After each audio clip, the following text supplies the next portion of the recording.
Today I'll be teaching you guys how you guys can fix your Steam download not working problem. So it's pretty simple. So the first thing you want to check is do this. Open up your Steam game and click on Steam at the top right. Once you click on Steam, you can see this option called settings. You want to click on settings, and from inside settings, make sure you go on the download panel, and on download you can see this option called clear download cache. Click on clear and click on confirm. Once you do that, your Steam will restart, it'll shut down and it will reopen again, but that will clear your Steam's download cache and your problem should be fixed.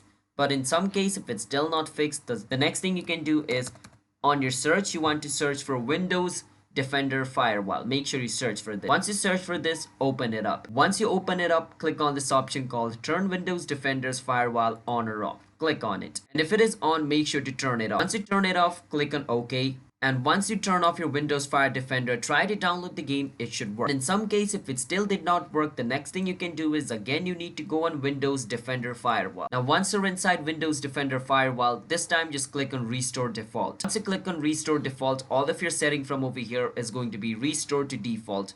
And once your setting is restored to default, your problem should be fixed.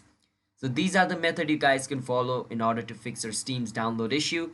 If you're still facing it, the last option you can do is delete the Steam software and reinstall it again. Sometimes this little bug causes the Steam software to not let you download. So doing that should fix the problem as well. So hope you understand. Hit the subscribe to our channel one step. I'll see you guys next time.